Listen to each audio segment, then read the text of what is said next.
नमस्कार बच्चों, एक बार फिर से फिजिक्स की इस ऑनलाइन क्लास में आपका हार्दिक स्वागत है। तो जैसा कि बच्चों लास्ट लेक्चर में हम किसके बारे में पढ़ रहे थे, निर्देश तंत्र के बारे में।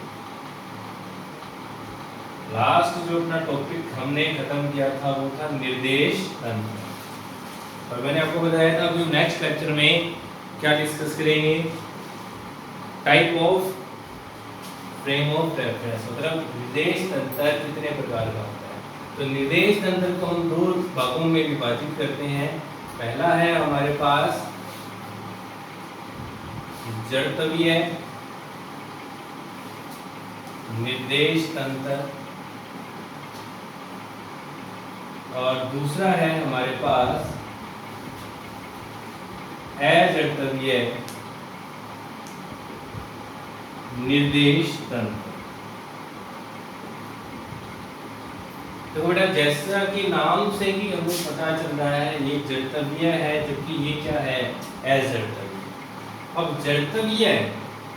जड़त्वीय मतलब किससे समझते हैं हम, जड़त्व से। और जब जड़त्व की बात आती है तो हम किसकी तरफ जाते हैं, न्यूटन्स की तरफ, मतलब कि न्यूटन्स फर्स्ट लॉ, मतलब कि एक ऐसा निर्देश तंत्र जो कि न्यूटन्स के नियमों की क्या करता हो, पालना करता हो। किस प्रकार से पालना, या ये भी कह सकते हो जो न्यूटन के जड़त्व के नियम का पालन करता हो।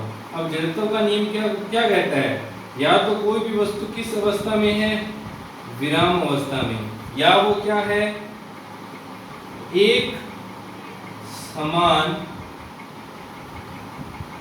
वेग से गतिशील। मतलब आप ये कह सकते हो मेरे पास एक ऐसा निर्देश तंत्र जो कि या तो किस अवस्था में हो, विरामावस्था में हो, या तो किस अवस्था हो, विराम अवस्था में हो, या वो एक समान वेग से क्या हो, गतिशील हो। अगर आपके पास ऐसा कोई निर्देश तंत्र है तो उस निर्देश तंत्र को हम कौन सा नाम देते हैं भी, जड़त्वीय निर्देश तंत्र। और जो जड़त्वीय निर्देश तंत्र है वो न्यूटन के नियमों की क्या करता है, पालना करता है। वो किस प्रकार से पालना करता है उसको जानने से पहले हम किसकी तरफ चलते हैं, अजड़त्वीय निर्देश तंत्र की तरफ। तो अजड़त्वीय जो कि जड़त्व के नियम का पालना करता हो, मतलब पालन किस प्रकार से, विराम अवस्था में नहीं होना चाहिए, और दूसरा क्या है, वो एक समान वेग से गतिशील नहीं होना चाहिए। इसका मतलब वो एक समान से नहीं होगा तो वो क्या होगा, असमान वेग से गतिशील होगा। असमान वेग से गतिशील होगा तो कहने का मतलब उसका जो त्वरण है, उसका जो एक्सेलरेशन है वो शून्य नहीं होगा। जबकि जड़त्वीय निर्देश तंत्र के अंदर जो त्वरण होता है उसका मान किसके बराबर होता है भाई, शून्य के बराबर होता है। तो इस प्रकार की जो स्थिति अगर आपके पास आती है जिसमें त्वरण शून्य हो, वो जड़त्वीय निर्देश तंत्र है, और जिसमें त्वरण का मान शून्य नहीं हो वो क्या है, अजड़त्वीय निर्देश तंत्र है। और दूसरी बात यहाँ पर ये है भी जो अजड़त्वीय निर्देश तंत्र है वो न्यूटन्स के नियमों की पालना नहीं करता, मतलब कि न्यूटन्स के फर्स्ट और द्वितीय नियम इसके अंदर वैध नहीं होते, जबकि न्यूटन्स का फर्स्ट और सेकंड लॉ जड़त्वीय निर्देश तंत्र के अंदर वैध होता है। First and second law are valid. Valid का मतलब वैध। इसके अंदर first and second law of Newton is not valid. देखो भाई,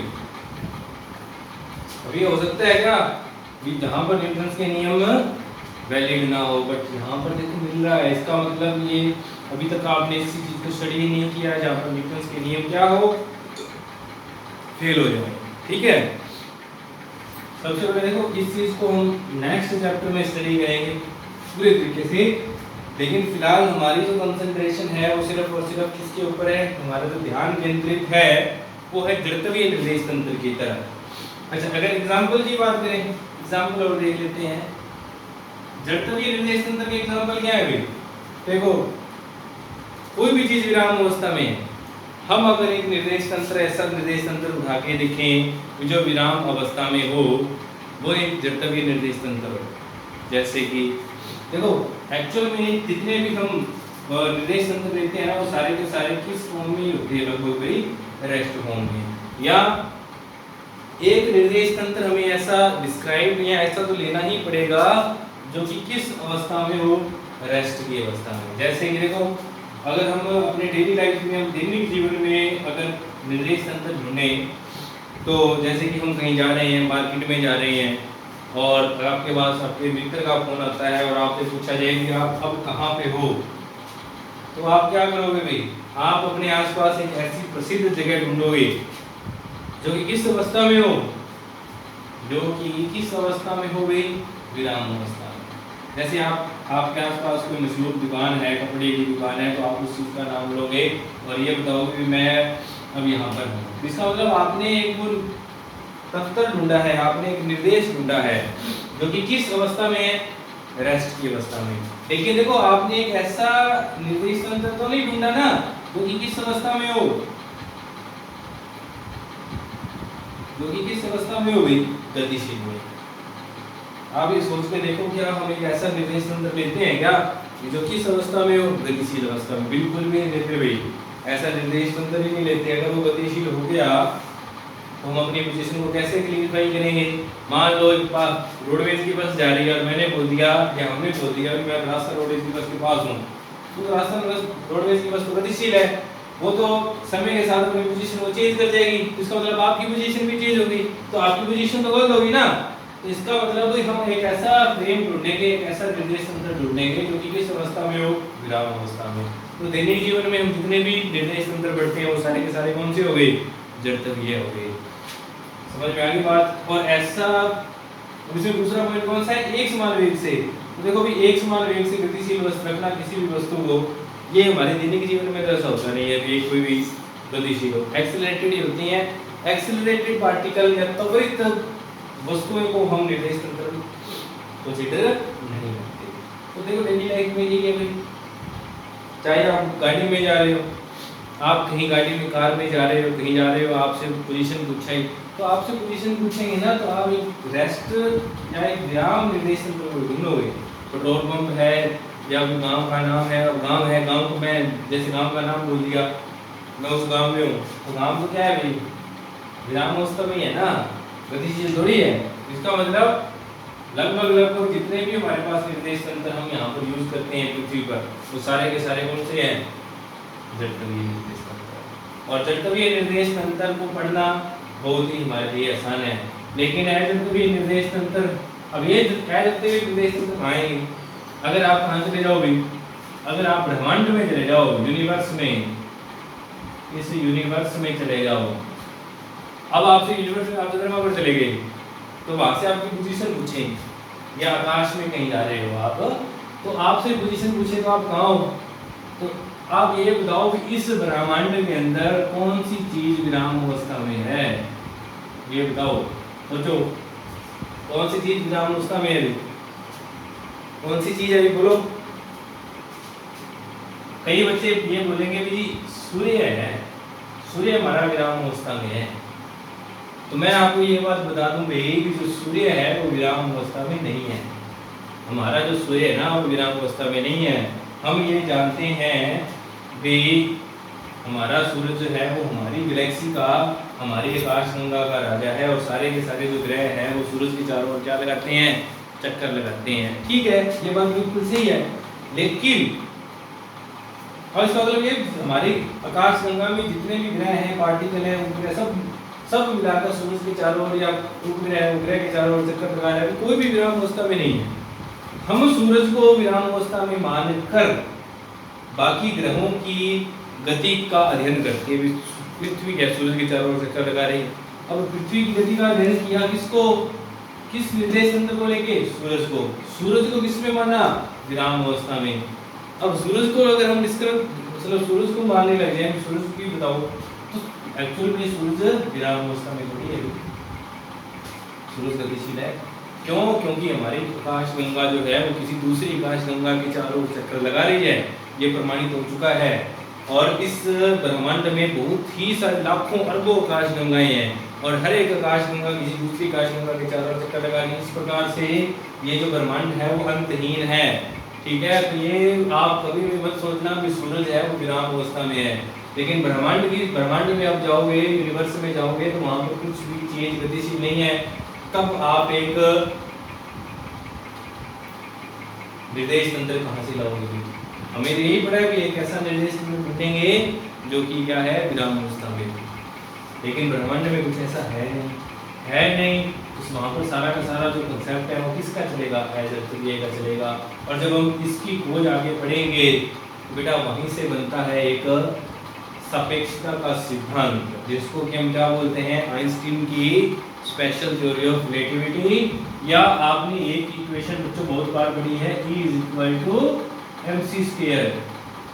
बहुत सारी कापियों किताबों में लिखी आती है E = mc²। 11वीं 12वीं में भी पढ़ी थी E = mc²। ये आई कहाँ से?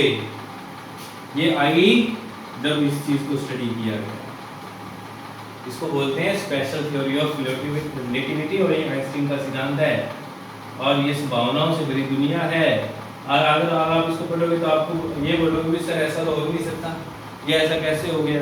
और देखो यहाँ पर भी ऐसा हो गया, यहाँ पर ऐसा क्या हो गया? देखो इस इक्वेशन का मतलब क्या है कि ऊर्जा और द्रव्यमान, ऊर्जा को द्रव्यमान में बदला जा सकता है और द्रव्यमान को किस में बदला जा सकता है? ऊर्जा में। लेकिन हमने तो यही पढ़ा है कि जो द्रव्यमान होता है वो हमेशा क्या होता है भाई? कांस्टेंट होता है। किसी भी वस्तु का द्रव्यमान बदलता नहीं है ना?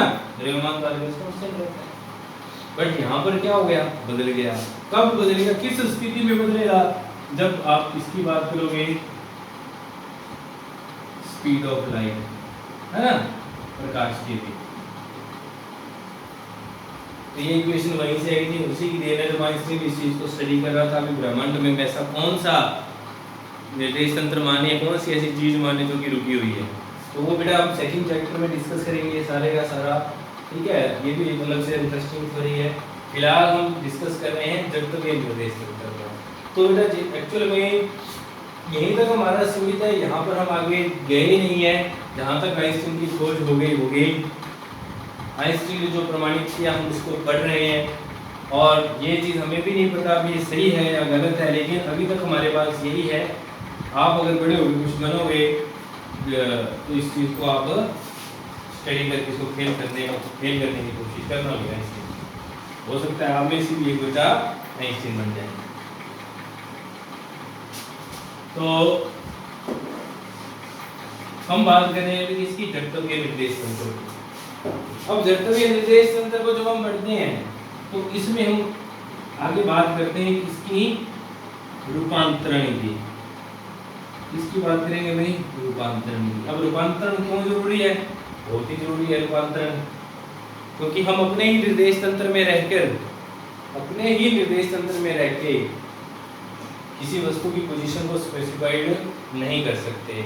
उस पोजीशन को अगर स्पेसिफाई करना है, उस पोजीशन की स्थिति को जांचना है ना, तो किसी दूसरे निर्देश तंत्र में जाना ही पड़ेगा। कैसे? तो जो कैसे, जैसे मैंने बोल दिया कि आपने पूछा, किसी ने फोन किया आपने कि आप कहाँ हो? जी मैं तो चौटाला गाँव में हूँ। अब एक्चुअल में तो चौटाला गाँव जो है वो भी एक प्रकार से क्या है? निर्देश तंत्र है कि उस चौटाला गाँव में आप कहाँ हो। ठीक है ना? मान लो एक पी पार्टिकल है जो कि एक फ्रेम में है, गांव में है। वो कौन से गांव में है? ये कोई भी गांव मान लिया, आप अपना गांव बोल सकते हो। ये देख लो, ये आपने एक निर्देश तंत्र मान लिया। मैंने बताया था कार्तिकीय निर्देशांक जो होते हैं वो निर्देश तंत्र के रूप में प्रयोग करते हैं। तो ये भी एक दूसरा निर्देश तंत्र है। यहाँ पर ये ए पार्टिकल है, यहाँ पे बी पार्टिकल है। इस ए पार्टिकल ने पूछा बी से भी आप कहाँ हो। अब ए जानना चाहता है कि बी कहाँ है, तो ए किसके पास जाएगा? क्या बी ये बोल देगा कि मैं तो कार्तिकीय निर्देशांक में हूँ? तो कार्तिकीय निर्देशांक तो ए के लिए भी यूज करेगा ना। तो इससे इस कार्तिकीय निर्देशांक में ये बी है कहाँ, हमें तो ये जानना है। इसकी एग्जैक्ट लोकेशन ये जाननी है। अब एक्चुअल में डिजिटलाइजेशन हो गया तो गूगल मैप क्या काम करता है? गूगल मैप क्या काम करता है? अभी इसी को सरल बना रहा है और क्या कर रहा है? पोजीशन ही बता रहा है, एग्जैक्ट लोकेशन बता देगा कि वो कहाँ है। ये तो चलो हमारे पास प्रैक्टिकली मान लो हमारे पास हो गया, लेकिन इसको अगर ऑन पेपर फिजिक्स के नियमों के साथ जोड़ के देखें तो यहाँ पर तो हमें कुछ ऐसा एक सिस्टम तो बनाना ही पड़ेगा। तो वो सिस्टम बना दिया, इसका मतलब ये मेरा निर्देश तंत्र है, किस निर्देश तंत्र के पास जाएगा, इसके पास। अब ये निर्देश तंत्र इसको क्या सूचना देगा, इसको क्या सूचना देगा भी मेरे निर्देश तंत्र के अंदर यहाँ पर इस बी की पोजीशन है, ये जानकारियां किसके पास जाएगी, ए के पास।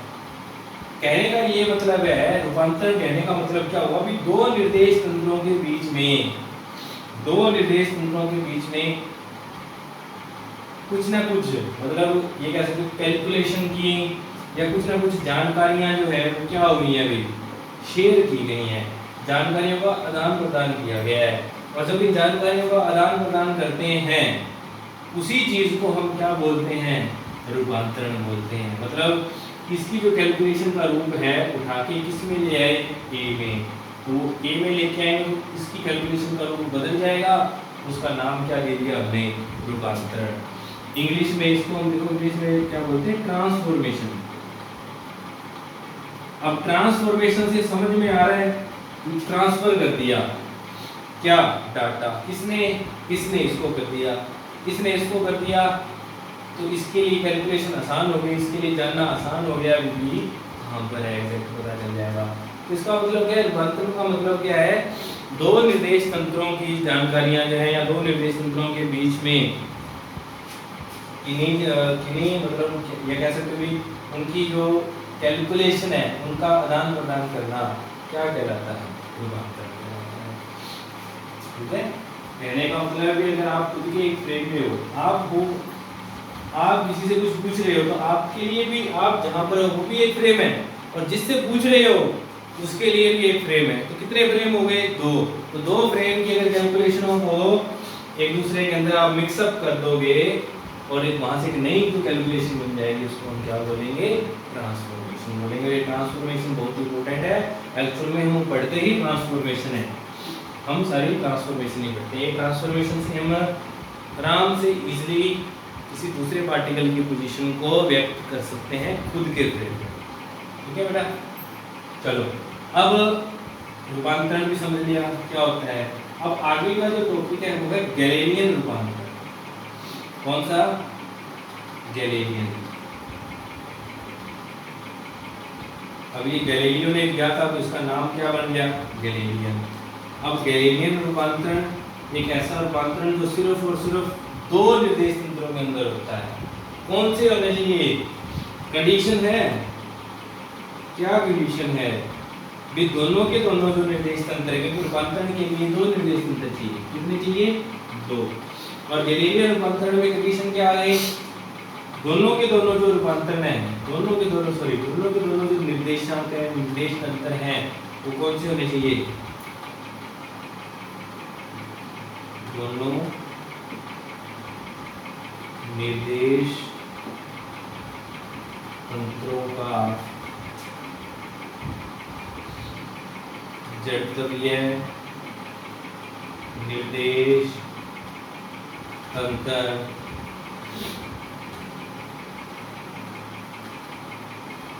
होना अनिवार्य।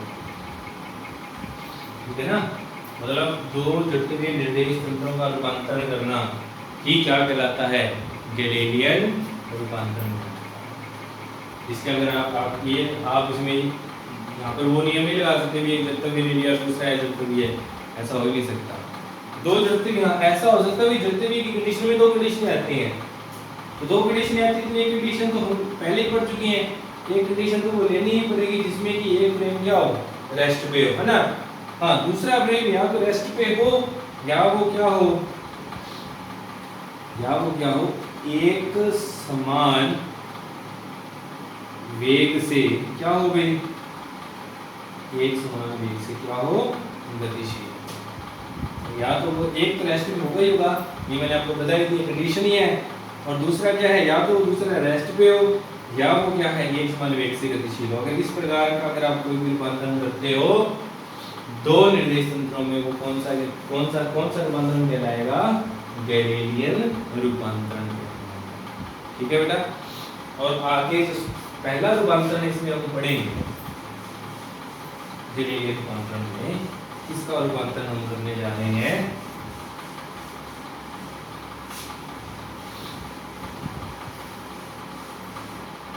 आज हम जो रूपांतरण करेंगे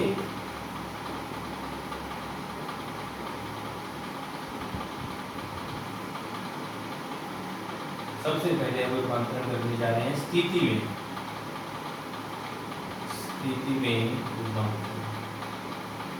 तो सबसे पहले हमें स्थिति मालूम करनी है, मतलब दो निर्देश तंत्र है, दोनों के दोनों जुड़तवीय हैं, और मैं ये चाहता हूं कि मैं दूसरे निर्देश तंत्र में जाकर किसी भी कण की स्थिति को जान लूं। तो सबसे पहले हम क्या करेंगे भाई, सबसे पहले हम एक निर्देश तंत्र लेंगे। तो ये मैंने क्या ले लिया, एक निर्देश तंत्र जो कि कौन सा है, एक x, y और z जिसका ओरिजिन O है, और ये निर्देश तंत्र है मेरे पास S। अब S जो निर्देश तंत्र है, S मेरे पास जो निर्देश तंत्र है ये किस अवस्था में है भाई, विराम के अंदर। ठीक है, अब मैंने क्या मान लिया अभी, S डैश, S डैश एक और है, S डैश क्या है,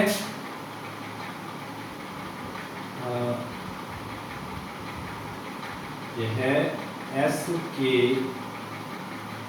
सापेक्ष x दिशा में v एक समान वेग v से गतिशील। अब मैंने s डैश का लिखा है, तो s डैश जो है वो s के सापेक्ष, मतलब s डैश है वो x के सापेक्ष एक समान वेग से x दिशा में गतिशील है। तो भी देखो ये y डैश मान लें, ये x डैश मान लें, ये z डैश मान लें, ये निर्देश तंत्र s है, ये निर्देश तंत्र s डैश है। ये किस दिशा में जा रहा है, ये x दिशा में जा रहा है, ये y में नहीं जा रहा, ये z में नहीं जा रहा, ये सिर्फ जा रहा है x दिशा में। किस वेग से जा रहा है भाई, v वेग से, जो कि क्या है, जो कि है भाई एक समान, है ना, जो कि क्या है, एक समान है। इसके लिए टाइम मान लो भी t टाइम में टाइम चलेगा, तो उसको क्या है, गतिशील है, साथ में टाइम चल रहा है। हाँ, टाइम ये मान सकते हो कि यहाँ पर जो टाइम मैं डिस्क्राइब कर रहा हूँ वो t बराबर 0 है, और जब यहाँ पर पहुँच जाता है तब टाइम क्या हो जाता है, t हो जाता है। ठीक है, या ये कह सकते हो बच्चों कि जब टाइम क्या था, 0 था, तब दोनों के दोनों कौन से, s और s डैश, दोनों के दोनों किस अवस्था में थे, विराम अवस्था में। और जब समय हुआ क्या, t, तब जो आपका s डैश है, वो कहाँ चला गया, किस दिशा में चला गया, x डैश, x दिशा में चला गया, किस वेग से, v वेग से। ठीक है, ये समझ में आ गया। अब मान लिया भी यहाँ पर एक कण है p, इसको मैं x लिखूं तो ज्यादा अच्छा रहेगा, मतलब x में ही मान रहे हैं। तो S निर्देश तंत्र में इसकी दूरी कितनी है भाई, ओरिजिन से, सिर्फ x दिशा में ले रहे हैं, तो इतना क्या हो जाएगा, x वेक्टर हो जाएगा। हमें जानना किस में है, s में जानना है, तो s में इसको क्या लिख दें, x डैश लिख दें, कि s निर्देश तंत्र में p की स्थिति x है, s डैश में हम निकालना चाहते हैं जो कि कितनी है, x डैश वेक्टर। क्या करेंगे भाई, इतनी दूरी निकाल लें। इतनी दूरी कैसे निकालोगे, हमें पता है वेग क्या होता है, विस्थापन बटे समय। वेग कितना है, विस्थापन कितना है, ये रहा इतना, तो ये विस्थापन ही लिख दो। समय कितना है, t, तो विस्थापन कितना हो जाएगा, अभी विस्थापन कितना हो गया, vt, ये vt हो गया। अब करना क्या है, देखो ये निकालना है, यहाँ से क्या देख रहा हूँ, जो x वेक्टर है वो किसके बराबर है, ये सारा का सारा x डैश प्लस vt के। निकालना क्या है, निकालना है हमें x डैश। x डैश बराबर क्या आ गया, x माइनस vt। देखो अगर मैं इसका प्रयोग करूं तो दूसरे निर्देश तंत्र में जाकर मैं उस कण की स्थिति का वेक्टर, उस कण की स्थिति को बता सकता हूं, क्योंकि s डैश वाला है, s डैश को नहीं पता भी p मेरे से कितनी दूर है, तो s किसके पास गया, s डैश s के पास। क्या पूछेगा इससे, एक तो तेरी दूरी बता दे कितनी है, x का मान, बस v s डैश को पता है, t भी पता है, मान रखोगे तो इसकी वैल्यू। ये मेरा जो फॉर्मूला है ये क्या है, स्थिति में रूपांतरण, ठीक है, इसको अच्छे तरीके से समझो। नेक्स्ट हम जो करेंगे कल वो करेंगे वेग में रूपांतरण, ठीक है। आज का लेक्चर बस इतना ही, बड़ा कल मिलते हैं, धन्यवाद।